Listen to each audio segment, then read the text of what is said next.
চোরের কাজ চুরি করা জিনিস লুকিয়ে রাখা, সময় সুযোগ বুঝে সেগুলো এসপার ওসপার করা। কিন্তু চুরি যাওয়া জিনিস যখন ফিরে পাওয়া যায় তখন কেমন লাগে? তাও আবার যা কিনা বহু বছর আগে চুরি হয়েছিল, যা কিনা জাতির সংস্কৃতি ও ইতিহাসের সাক্ষী। তেমন ঘটনাই ঘটেছে জাপানের সঙ্গে। প্রায় ৮০ বছর পর চুরি যাওয়া সম্পদ ফিরে গেছে জাপানে। আমেরিকার ম্যাসাচুসেটসের একটি বাড়ির চিলে কোঠা থেকে পাওয়া গেছে দ্বিতীয় বিশ্বযুদ্ধের সময় লুট হওয়া বেশ কিছু নিদর্শন। এরই মধ্যে সেগুলো জাপানের কাছে হস্তান্তর করেছে এফবিআই।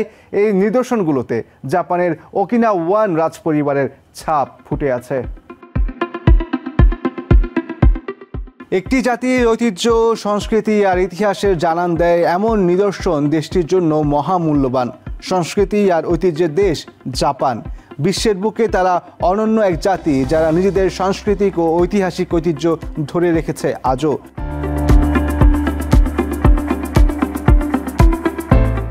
দ্বিতীয় বিশ্বযুদ্ধের শেষের দিকে লুট হয়েছিল জাপানের কিছু ঐতিহ্যবাহী নিদর্শন বা আর্টওয়ার্ক। ২০ বছর আগে সেগুলোর মধ্য থেকে কিছু জিনিস অন্তর্ভুক্ত করা হয় এফবিআই এর ন্যাশনাল স্টোলেন আর্ট ফাইলে। সম্প্রতি সেগুলো জব্দ করা হয়েছে ম্যাসাচুসেটসের একটি চিলে কোঠা থেকে। সে সঙ্গে সমুন্নত হয় একটি জাতির সাংস্কৃতিক পরিচয় এবং ইতিহাস।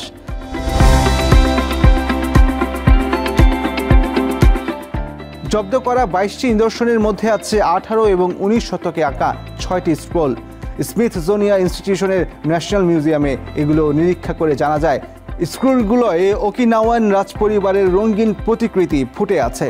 জব্দ করা নিদর্শনগুলোর মধ্যে আরও আছে ১৯ শতকের হাতে আঁকা ওকিনাওয়ার একটি ম্যাপ, পটারি, সিরামিকের প্লেট, কাপ ও বাটি।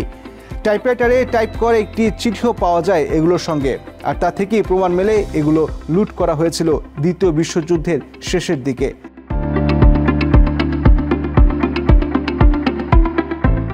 ম্যাসাচুসেটসের একটি পরিবার তাদের বাড়ির চিলে কোঠা পরিষ্কার করার সময় তাদের প্রয়াত বাবার ব্যক্তিগত জিনিসের সঙ্গে এগুলো দেখতে পান। তাদের বাবা দ্বিতীয় বিশ্বযুদ্ধে লড়াই করেছেন। তারা এফবিআই বস্টন ফিল্ড অফিসে যোগাযোগ করেন এবং এই নিদর্শনগুলোর বিষয়ে জানান।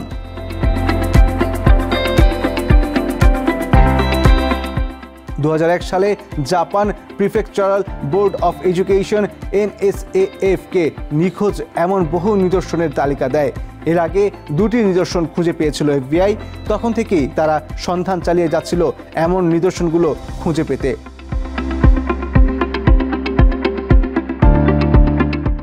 সম্প্রতি এগুলো জাপানের কাছে ফিরিয়ে দিয়েছে আমেরিকা। ওকিনাওয়া প্রিফেকচারের গভর্নর ডেনি তামাকি একটি অনুষ্ঠানের মাধ্যমে এগুলো গ্রহণ করেন।